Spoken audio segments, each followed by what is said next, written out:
नमस्कार, मैं हूं मनोज मानस। उत्तराखंड की खबरों में आपका स्वागत है। खबरों का रुख करेंगे उससे पहले देख लेते हैं इस वक्त की अहम सुर्खियां।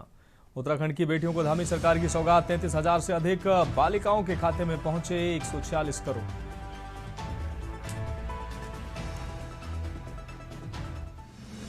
बिना मंजूरी दफ्तर में प्रवेश निषेध एसओपी जारी। उत्तराखंड के सरकारी दफ्तर में सुरक्षा को लेकर एसओपी जारी। दफ्तरों में अधिकारियों से मिलने से पूर्व लेना होगा अपॉइंटमेंट।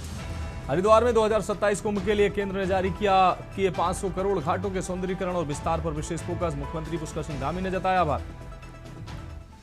पौड़ी में आपको बता दें LUCC पीड़ित महिलाओं की पदयात्रा पुलिस ने रोकी। श्रीनगर में NIT के पास पुलिस ने लगाया रोक। उत्तराखंड में जनगणना के पहले चरण की अधिसूचना जारी। 25 अप्रैल से शुरू होगी मकान की गणना।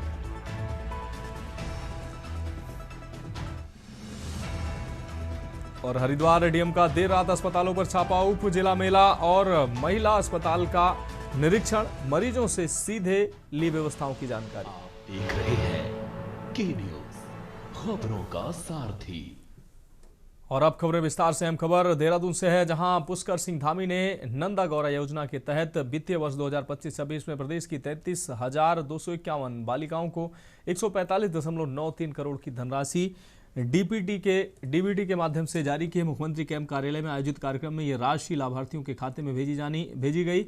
महिला सशक्तिकरण एवं बाल विकास मंत्री रेखा आर्य ने कहा कि योजना बेटियों के जन्म से लेकर उच्च शिक्षा तक उन्हें आर्थिक और सामाजिक संबल प्रदान कर रही है। योजना के तहत जन्म पर 11,000 और 12वीं के बाद उच्च शिक्षा के लिए 51,000 की राशि दी जाती है। ये पहल बालिका शिक्षा, बाल विवाह रोकथाम और लैंगिक समानता की दिशा में सरकार की प्रतिबद्धता को दर्शाती है।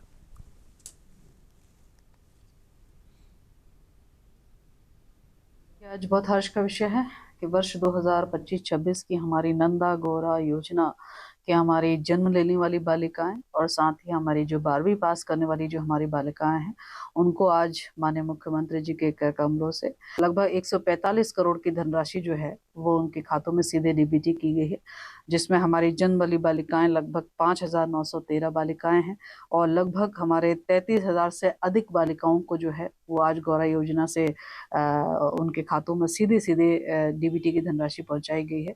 मैं समझती हूं कि माननीय मुख्यमंत्री जी धामी जी के नेतृत्व में लगातार निर्बाध तरीके से नंदा गौरा योजना जो है वो दी जा रही है। उत्तराखंड की वादियों में इस बार होली के रंग कुछ खास होने वाले हैं। मुख्यमंत्री पुष्कर सिंह धामी की सशक्त बहना और लखपति दीदी योजनाओं से जुड़ी महिलाएं अब प्रदेश की अर्थव्यवस्था की नई पहचान बन रही हैं। घर की चार दीवारों से निकलकर ये महिलाएं न केवल आत्मनिर्भर हो रही हैं, बल्कि आगामी होली के त्यौहार को खास बनाने के लिए दिन रात जुटी हुई हैं।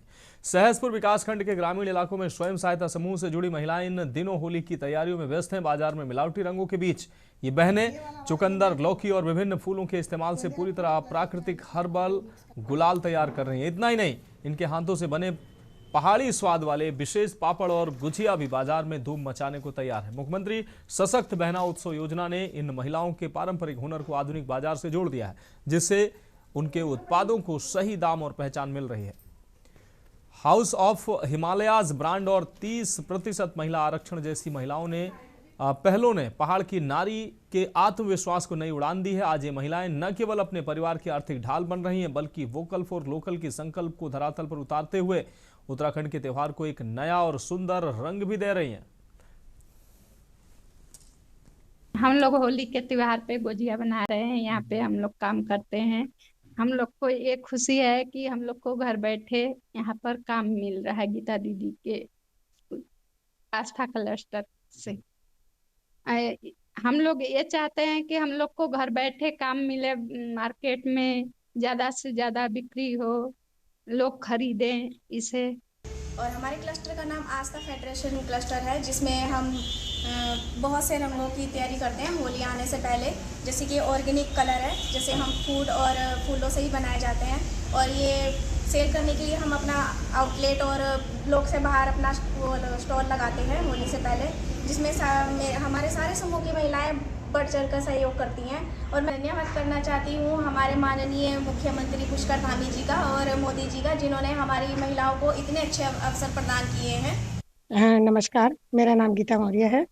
इस टाइम जैसे कि सभी को पता है कि इस टाइम होली का त्योहार आ रहा है, उसके लिए हमारे क्लस्टर से संबंधित सभी समूह की महिलाएं कुछ ना कुछ बनाने में लगी हुई हैं। हम भी लगे हुए हैं कि जैसे हमारे महिलाएं बना रही हैं गुजिया, होली के हर्बल कलर और मटरी, और इसके अलावा मट्ठी भी बनाएंगी।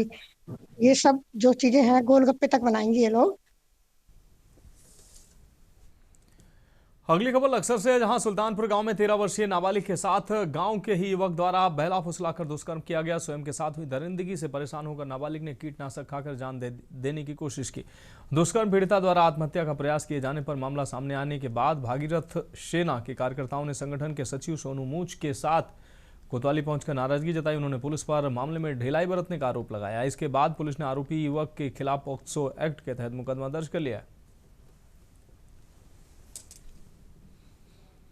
घटना तो बहुत दर्दनाक है और मैं आपके मीडिया के माध्यम से बता दूं, जिस तरह हमारा देश कहता है बेटी बचाओ बेटी पढ़ाओ, ये कहीं ना कहीं बहुत गलत शब्द है जिसका यूज नहीं हो रहा।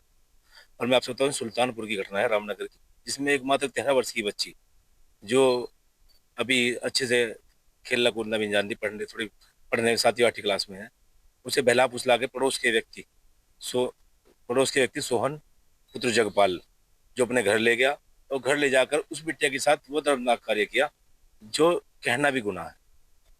और बिटिया के साथ करने के बाद वो बिटिया डिप्रेशन में चली गई। डिप्रेशन में जाने के बाद हमारे घर से, खुद हमारे भाई के घर से जो घर पे सामान था, चीजें रखी हुई थी, वे भी गायब होने लगी, पैसे भी गायब होने लगे। वो जी भका सुपा गया, फुसला गया, लड़का अपने घर में गया, उसके साथ गलत काम किया। उसके साथ गलत काम करने के बाद उसे टॉर्चर की गई। घर में से पैसा जेवर उवर उठाया, उसने बहुत ज़्यादा टॉर्चर की। टॉर्चर करने के बाद हमें पता लगा जब लड़की ने दवाई खा ली। हमने पूछा किस लिए खाई, उन्होंने कहा वो हमें टॉर्चर कर रहा है इसलिए हमने दवाई खाई। हमने सुल्तानपुर चौकी अपनी रिपोर्ट लिखी। रिपोर्ट लिखने के बाद वहाँ से हमें लक्सर थाने भेजा गया। प्रदेश में जैसे जैसे होली नजदीक आ रही है, होली मिलन समारोह के कार्यक्रम भी होने लगे हैं। वहीं देहरादून में उत्तराखंड कांग्रेस ने भी होली मिलन समारोह का कार्यक्रम किया, जिसमें प्रदेश के पदाधिकारियों सहित सैकड़ों कार्यकर्ता शामिल हुए। सभी ने आपस में गुलाल लगाकर व गले मिलकर होली मनाई है। वहीं कांग्रेस नेताओं ने कहा कि होली भाईचारे व खुशियों का त्यौहार है, इसे आपस में मिलकर मनाना चाहिए।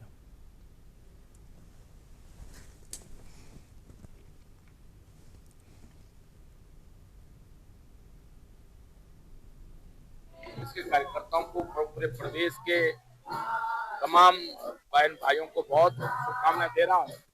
होली हमारे खुशी का पर्व है, ये रंग बिरंगे। इसी तरह हमारे उत्तराखंड के तमाम लोगों के चेहरे पर खुशी के रंग फैले।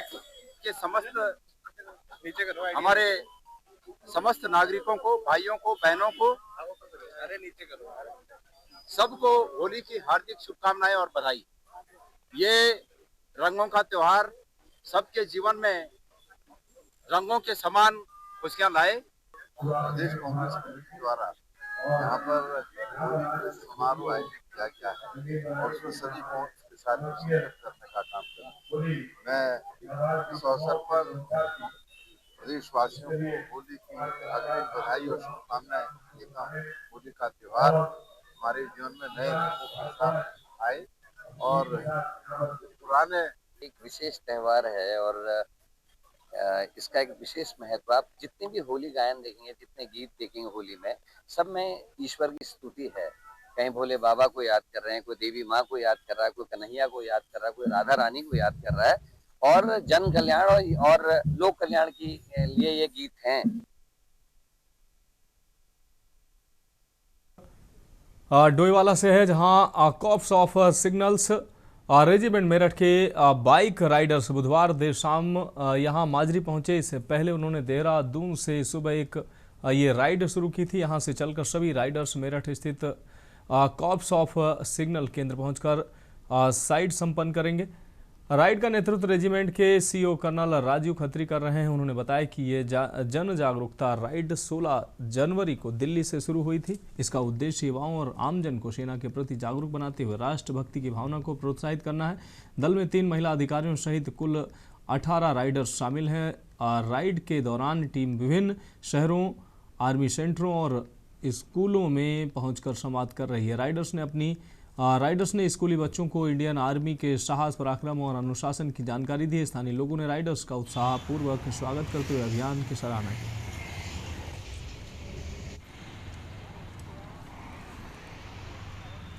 हमारा जो मोटिव है वो ये है कि हम अपने ट्रूप्स से मिलेंगे जो अलग अलग क्षेत्र में डिप्लॉयड हैं।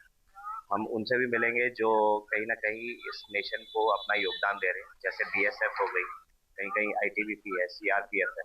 तो हम इन जगहों पे जाके इन ट्रूप्स को मिल रहे हैं। हम बॉर्डर एरियाज में भी गए थे, तो जितना भी वेस्टर्न फ्रंट में हमारे ट्रूप्स डिप्लॉयड हैं, हम उनको मिले, हम वेटरन्स को मिले, हम उन लोगों को मिले जो मार्टियर हो गए हैं, उनको ट्रिब्यूट भी पे की हमने।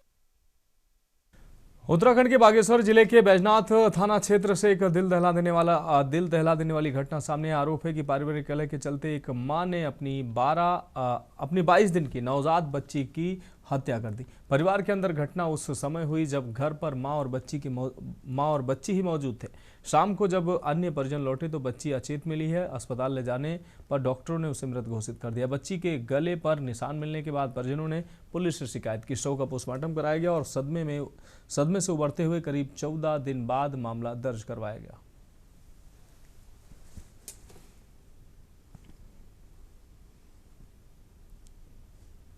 देखिए, आज केसर सिंह कोरंगा जो कि ये बैजनाथ के रहने वाला है, इन्होंने थाना बैजनाथ में एक लिखित तहरीर दी है, जिसमें उन्होंने ये उस लिखित तहरीर में ये अवगत कराया है कि उनकी बहू के द्वारा जो उनकी बच्ची थी 22 दिन की, उसकी निर्मम हत्या कर दी गई है। जिसके संबंध में आज थाने में हमने इसमें एक मुकदमा पंजीकृत कर दिया है सेक्शन 103 सब क्लॉज 1 के अंतर्गत, जिसमें आज ही मुकदमा दर्ज हुआ है। इसमें हम आगे की विधिक कार्रवाई की जा रही है। खबर लक्सर से है, जहां होली, रमजान व ईद आदि त्योहारों के मद्देनजर खाद्य सुरक्षा विभाग सतर्क हो गया है। खाद्य सुरक्षा अधिकारी दिलीप जैन ने नायब तहसीलदार मधुकर जैन के साथ नगर में मिठाइयों सहित अन्य खाद्य कारोबारियों के प्रतिष्ठानों पर छापेमारी कर खाद्य सामग्री के नमूने लिए। खाद्य सुरक्षा अधिकारी ने आधा दर्जन दुकानों से विभिन्न खाद्य सामग्री खासकर मिठाइयों के नमूने लिए जाने की बात स्वीकार की। अधिकारियों ने कहा कि मिलावटखोरों को जन स्वास्थ्य के साथ खिलवाड़ नहीं करने दिया जाएगा।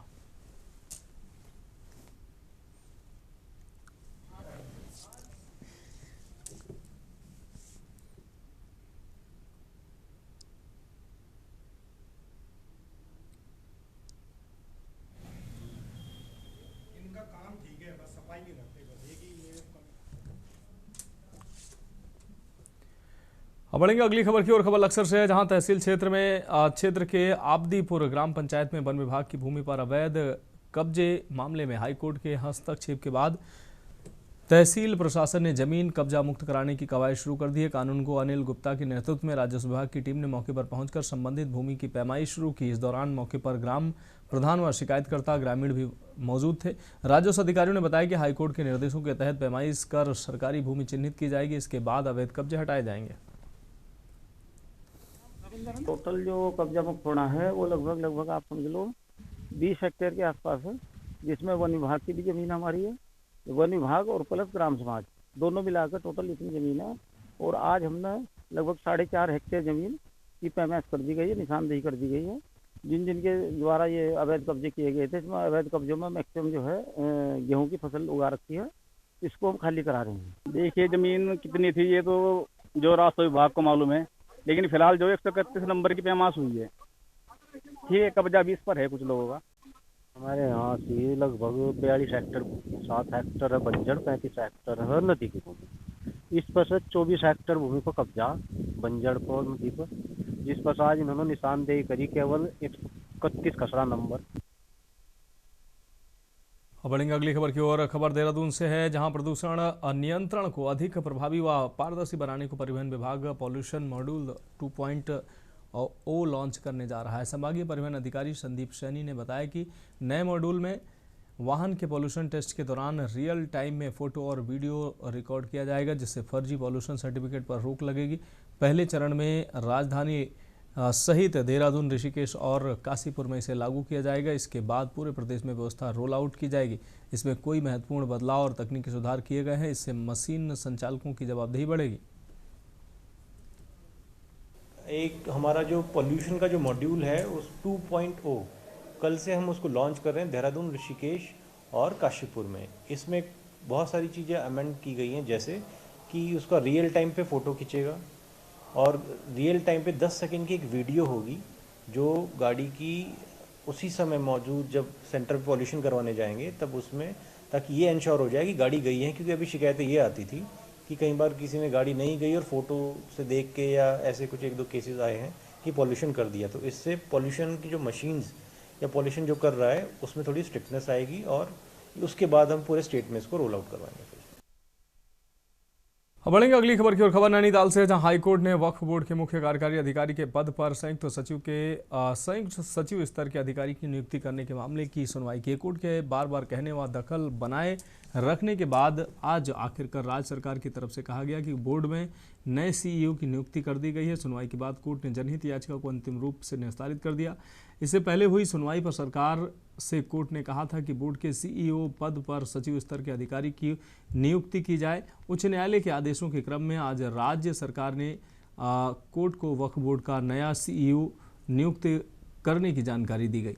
आपको बता दें कि हल्द्वानी निवासी सादाब आलम की ओर से जनहित याचिका के माध्यम से उच्च न्यायालय में चुनौती दी गई कि वक्फ बोर्ड के सीईओ के पद पर राज्य सरकार की ओर से संयुक्त सचिव स्तर के अधिकारी के बजाय अंडर सेक्रेटरी स्तर के अधिकारी नियुक्ति की गई है। वक्फ एक्ट 23 में प्रावधान है कि वक्फ बोर्ड के मुख्य कार्यकारी अधिकारी के पद पर संयुक्त सचिव स्तर के अधिकारी की ही नियुक्ति की जा सकती है।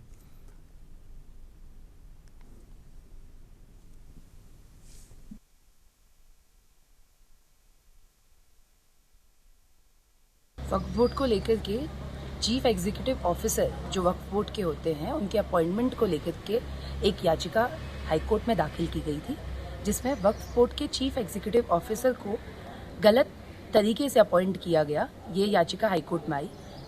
वक्फ एक्ट सेक्शन 23 बोलता है कि जो वक्फ बोर्ड के चीफ एग्जीक्यूटिव ऑफिसर होंगे, सीईओ होंगे, वो जॉइंट सेक्रेटरी लेवल के कोई पद धारक होंगे, जबकि सरकार ने एक अंडर सेक्रेटरी लेवल के ऑफिसर को उस पद में अपॉइंट किया हुआ था।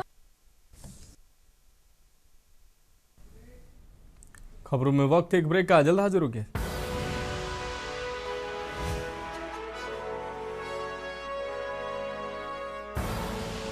आप देख रहे हैं के न्यूज, खबरों का सारथी।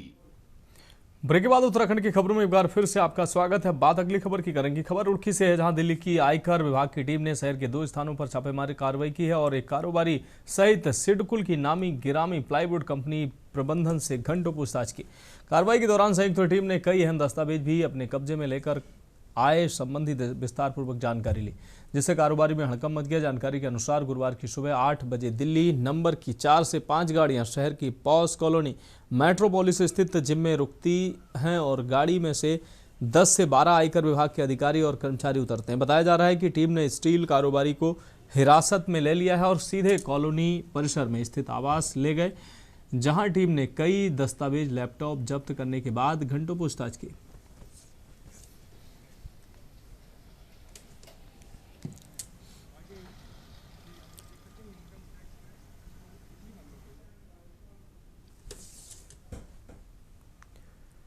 जनपद उधम सिंह नगर के जसपुर कोतवाली क्षेत्र के अंतर्गत निजामगढ़ में एक ही समुदाय के 2 पक्षों में जमकर लाठी डंडे चले हैं। बताया जा रहा है कि 2 दिन पहले गांव के बच्चों में खेल में विवाद हो गया। बीती देर रात उसी बात को लेकर बड़ों के बीच कहासुनी हुई और देखते ही देखते कहासुनी जंग का मैदान बन गई। एक पक्ष के लोगों ने लाठी डंडे निकाल लिए और लाठी डंडे चले। वीडियो में महिलाएं भी देखी जा सकती हैं। घटना में एक पक्ष के 2 लोगों को गंभीर चोटें आई हैं, जिन्हें उपचार के लिए अस्पताल में भर्ती कराया गया। वहीं मौके पर मौजूद किसी व्यक्ति ने इस पूरी घटना का वीडियो बना लिया, जो अब सोशल मीडिया पर वायरल हो रहा है। वहीं एक पक्ष के लोगों ने पुलिस में तहरीर देकर कार्रवाई की मांग की। वहीं पुलिस ने मामले की जांच शुरू कर दी।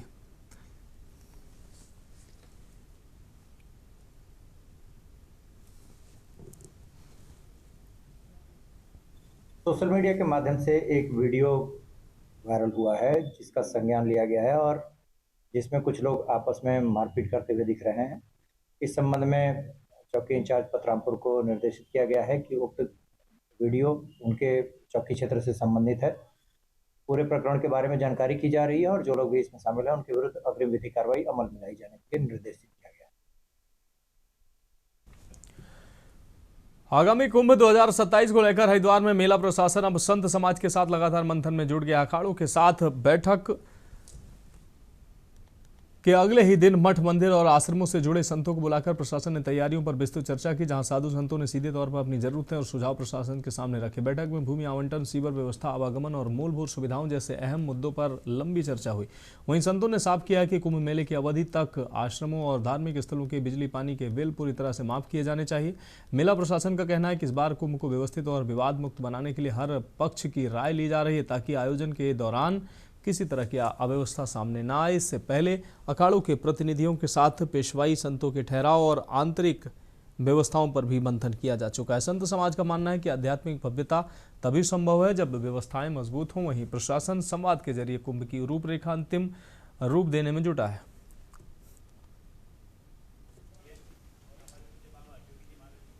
देखिए, हम लोगों ने जो बेसिक हमारा प्रयास है कि हमारे जो कुंभ क्षेत्र में पढ़ने वाले जो क्षेत्र हैं, मेनली हरिद्वार, ऋषिकेश, मुनिकीर्ति, स्वर्ग आश्रम, उसमें पढ़ने वाले जो हमारे जितने भी आश्रम हैं, हम लोग उनसे क्रमबद्ध तरीके से बैठक कर रहे हैं।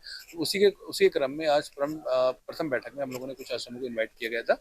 उसमें माननीय पूज्य महोदय महाराज लोगों ने प्रतिभाग किया। तो उन्होंने अपनी कुछ उनकी जो मांगे थी, जैसे घाटों के निर्माण के संबंध में, रोड निर्माण के संबंध में, पुलों के निर्माण के संबंध में, भूमि आवंटन के संबंध में, उस बारे में विचार विमर्श किया गया था। आज जो यहाँ चर्चा हुई है, तो जो कुंभ रहता है उसमें दो पक्ष रहते हैं। एक तो बहुत बड़ा पक्ष हमारे अखाड़ों का होता है। अखाड़ों के लाखों लाख नागा आते हैं और अखाड़ों को बहुत बड़ी व्यवस्था उसकी करनी होती है। उन नागाओं के धुने लगते हैं, तनी लगती है। तो वो विषय अखाड़ों ने मेला प्रशासन के सामने रखा है। देखिए, हमारे हरिद्वार का जो स्थानधारी संत है, उन लोगों ने पूर्व में भी एक बैठक की थी और बहुत महत्वपूर्ण सुझाव संतों ने कुंभ को भव्य और दिव्य बनाने के लिए उस समय विचार विमर्श किया था। उसी क्रम में आज मेला अधिकारी द्वारा ये बैठक आहूत की गई है और ये भव्य दिव्य मेला कैसे संपन्न हो, इसमें सभी पूज्य संतों के सुझाव आमंत्रित किए गए हैं। अगली खबर रुद्रपुर से है, जहां नमाजी पिटाई का मामला गरमाने लगा है, जहां एक दूसरे के खिलाफ आरोप प्रत्यारोप का दौर शुरू हो गया है। अब इस दौरान नामजद अभियुक्त अटरिया मंदिर कमेटी प्रबंधक की पूर्व पत्नी ने भी पूर्व पति के खिलाफ मोर्चा खोल दिया है। अधिवक्ता पूर्व पत्नी ने एसएसपी से शिकायती पत्र देते हुए आरोप लगाया कि उसका पहला पति उसकी हत्या करवा सकता है, क्योंकि वह हत्या प्रकरण में सजा याफ्ता है और अपील याचिका पर बाहर है। आरोप था कि आरोपी ने देर रात्रि फोन पर जान से मारने की धमकी दी। थाना दिनेशपुर की रहने वाली अधिवक्ता सरिता सक्सेना ने बताया कि उसकी शादी अटारिया या मंदिर कमेटी के प्रबंधक अरविंद शर्मा के साथ हुई थी। कुछ समय बाद अरविंद शर्मा ने पुनर्विवाह कर लिया और वह अलग रहकर अपनी जीविका चलाने लगी।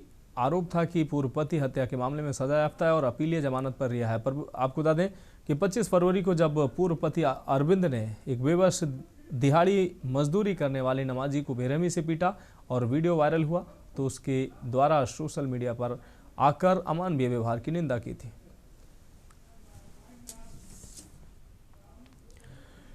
तो फिलहाल उत्तराखंड की खबरों में अभी के लिए मेरे साथ इतना ही। मुझे दीजिए इजाजत और आगे आप देखिए के न्यूज इंडिया का विशेष कार्यक्रम मंथन हमारे प्रधान संपादक दुर्गेन चौहान जी के साथ।